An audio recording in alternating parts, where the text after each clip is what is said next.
네, 오늘 말씀 제목 같이 읽어보도록 하겠습니다. 시작.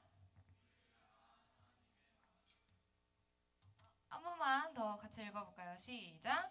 우리를 향한 하나님의 마음입니다. 추석 연휴로 사실 10명도 못 오면 어쩌나 싶었는데 그래도 꽤 많이 나와줬습니다. 여러분들은 언제 출발하시나요? 내일? 오늘 저녁? 그렇죠. 또 오늘 내일이나 이렇게 출발할 텐데요. 그래도 오늘 이렇게 자리를 또 나와주셔서 너무나도 고맙습니다. 자, 여러분, 한 주간의 삶은 어떠셨나요? 또 다음 주는, 이렇게 돌아오는 이번 주는 다 이제 쉬는 날이잖아요.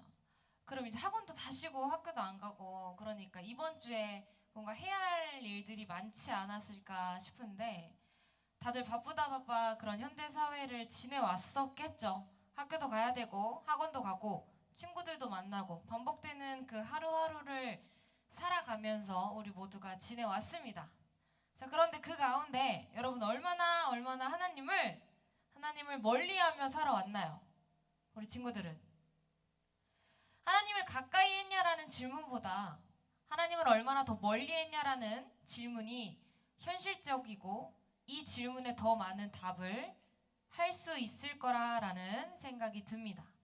여러분 공부에 치이고 시간에 쫓기고 또 휴대폰과 게임에 마음을 빼앗기느라 우리는 하나님을 잊고 하나님을 잊은 채 지내오곤 합니다.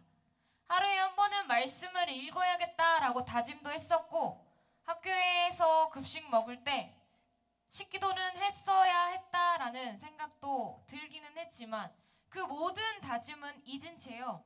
하루의 대부분 우리는 하나님 없이 하나님을 잊은 채 그렇게 잘 살 수 있다라는 듯이 살아오지는 않았습니까? 우리는 늘 하나님과 함께 살아야 한다라는 것을 매주 이 시간의 말씀을 통해서 깨닫곤 하지만요. 정작 내일의 하루, 그 다음 날의 하루의 그 현실을 보면요. 하나님보다 세상의 마음을 많이 빼앗기고요. 우리의 중심조차 빼앗겨 그렇게 살아가고 있습니다. 그러나 여러분 이러한 일상이요. 그저 아무렇지 않으면 안 된다라는 겁니다. 어쩔 수 없이 그저 그런 당연한 일상이 되어버리면 안 된다라는 것을 말하고 싶습니다. 너무나도 당연해져버린 이 일상이요.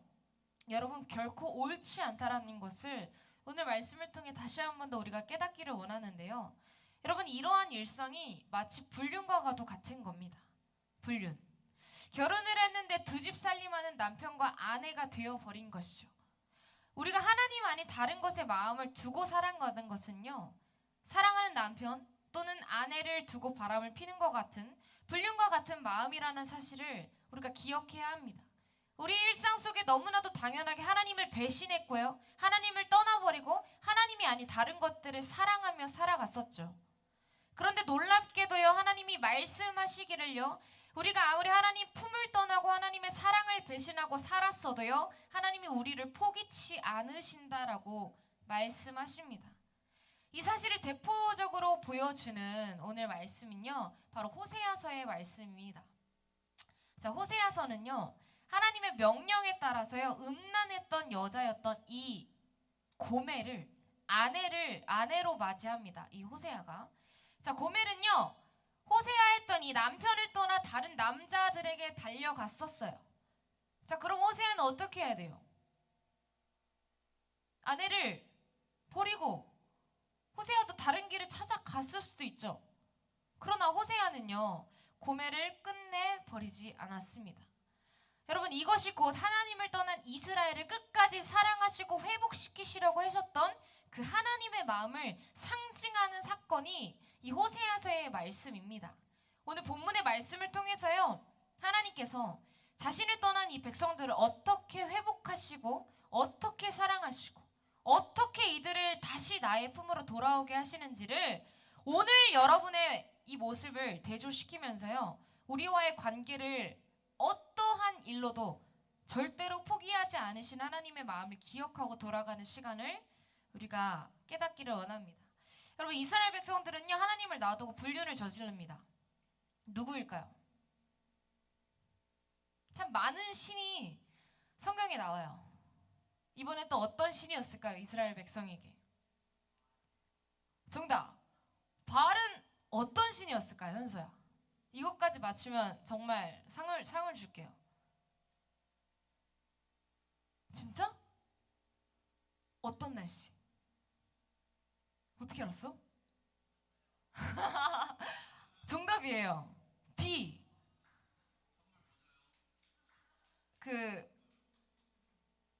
뭐 갖고 싶어? 박수. 오케이.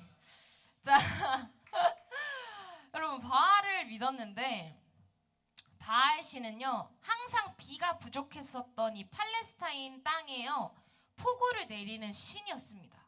그래서 이 신을 섬기는 방법은요, 여사제가 음란한 짓을 벌이면 그 음행을 기뻐하는 이 바알이 물을 뿌려지는 방법이에요. 굉장히 음행한 방법이죠.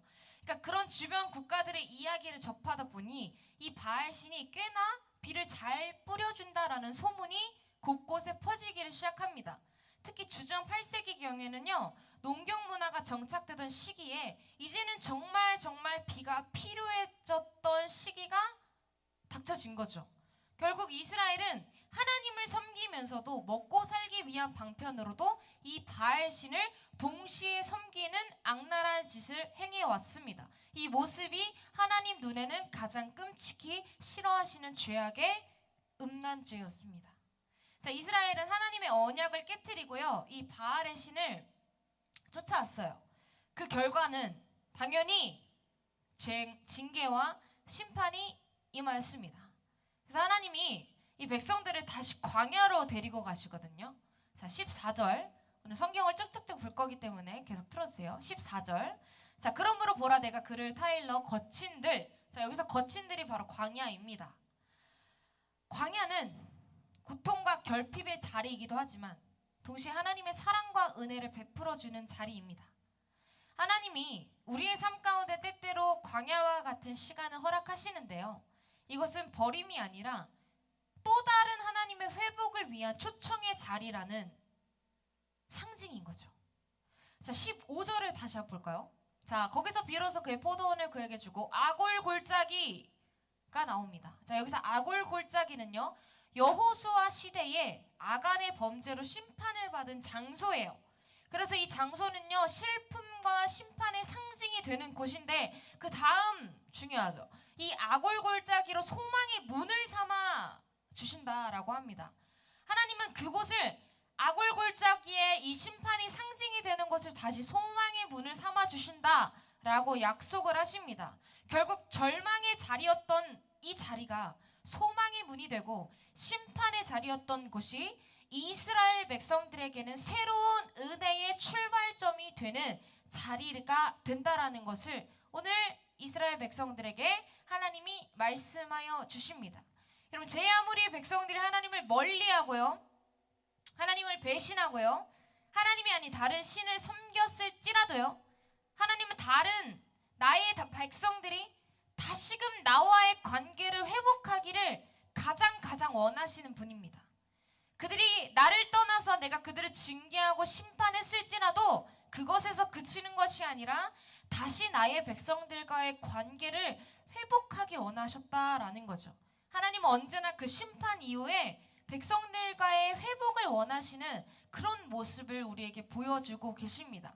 자, 16절의 말씀 한번 같이 읽겠습니다. 시작.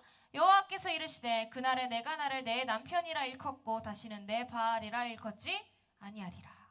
하나님 가장 먼저 하신 백성들과의 회복은 관계 회복입니다. 관계 회복. 백성들은 바알을 주인으로 모시고 자신이 종이 되어 굽신거렸지만요, 하나님의 관계는 그런 관계가 아니었습니다. 하나님은 깨져버린 그 부부 관계를 회복하듯이 하나님을 내 남편이라 부르고 결탄코 너는 내 바알이라 부르지 아니 될 것이라 라고 말씀하십니다. 자, 이는 두 가지를 의미합니다. 첫 번째, 하나님을 바알이라 혼동하여 하나님이 주신 모든 것을 바알이 줬다라는 것을 착각하지 않는다. 둘째, 바알은 일반 명사로서 주인을 의미합니다. 하나님은 이스라엘 관계가 주종 관계가 아니라 너와 나는 부부 관계라는 것을 변화될 것을 말씀하고 계신 것이죠. 이런 일이 가능한 것은요, 하나님이 이스라엘에게 바알의 흔적을 모든 것을 완전히 제거하여 주실 것이라는 약속이 있었기 때문에 가능한 회복입니다. 자, 이제 17절을 볼까요?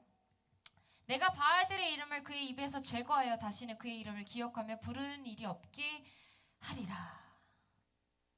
여러분, 이 17절에서 하나님의 다짐이 보이십니까? 이스라엘 백성들이 아무리 배신하고요, 아무리 하나님을 떠났어도요, 하나님이 변치 않는 사랑으로 끝까지 내 백성을 사랑하시고 내 백성을 위로하신다라는 거예요. 하나님의 사랑은 심판에서 끝나지 않고요, 반드시 회복까지 이어진다라는 것을 알 수 있는 부분으로요, 23절의 끝 단락에는요, 너는 내 백성이라 하리니 그들을 이르기를 주는 내 하나님이시라 하리라 하시니라 라는 말이 있습니다. 그러니까 너는 내 백성이라, 내가 너를 내 백성이라 하고 너는 내 하나님이라, 우리 이스라엘 백성들은 내 하나님이라 라고 고백하겠다라는 거죠. 하나님께서는 하나님을 떠나버렸던 자식도, 죄지었던 자식도, 부족함이 많고 흠이 많았던 자식도 다 내 백성이라 불러주실 것이라 말씀하십니다. 우리를 향한 하나님의 마음이 우리의 정체성과 삶의 방식을 변화시켜 주시는 거예요. 더 이상 나는 누구인가? 라는 질문에 과거의 실패와 세상의 기준에 답하지 않아도 되고요, 이제 나는 하나님의 백성으로 주는 내 하나님이심을 고백할 수 있게 되는 그런 자녀의 삶을, 그런 자녀의 특혜를 받을 수 있게 되는 겁니다. 여러분, 신앙의 본질은요, 하나님께 속했다라는 자신의 인식 속에 있다라는 오늘의 이 말씀의 결론에 있습니다. 사랑하는 여러분, 오늘 말씀을 맺으면서요, 우리는 하나님을 떠나 살아가는 삶이, 아니면 어쩌면 하나님을 없이 살아가는 삶이 이렇게 예배를 드림에도 불구하고요, 익숙한지도 모릅니다. 매일 똑같이 예배를 드렸음에도 불구하고 하나님 없이, 하나님을 기억하지 못한 채 살아가는 우리의 삶이 익숙해 버린 채 살아가고 있습니다. 하나님보다 앞서가고 사랑하는 것들이 너무나도 많은 우리들의 일상 속에, 공부하는 것도 중요하고요, 친구들과의 약속도 중요하고요, 게임도 해야 되고 운동도 해야 되고 하나님보다 더 중요한 게 많다라고 느껴질 때가 너무나도 많습니다. 하지만 오늘 이 말씀을 통해 우리가 붙들고 기억해야 하는 것은요, 하나님은 그 상황 속에서도 우리를 내 백성이라 부르시고 하나님께로 돌아가야 한다라는 사실입니다. 불신실한 우리를 향하여 여전히 신실하시고 끝까지 사랑하시며 반드시 회복시키시는 그 하나님의 마음을 우리가 기억하고 또 살아가기를 원합니다. 여러분, 그래서 우리의 한 주간의 그 모든 삶 가운데서요, 우리를 향하신 그 하나님의 마음이 어떠한 마음이었는지를 기억하고 또 되새기면서 살아가기를 원합니다. 여러분, 또 이제 추석이 시작됩니다. 또 추석 가운데 믿지 않는 또 친지들이 있을 수 있습니다. 여러분, 그 가운데 우리가 다른 우상에 절하는 것이 아니라요, 우리를 향한 그 하나님의 마음의 중심에 집중하여서 하나님에게만 우리가 우리의 마음을 내어드릴 수 있는, 그 믿음의 중심을 붙잡을 수 있는 온전한 그리스도인들이 되어질 수 있는 우리 중동부 모든 친구들 되기를 소망합니다. 우리 이 시간 함께 자리에서 일어나서 결단의 찬양과 또 기도로 함께 나아가는 시간 갖도록 하겠습니다.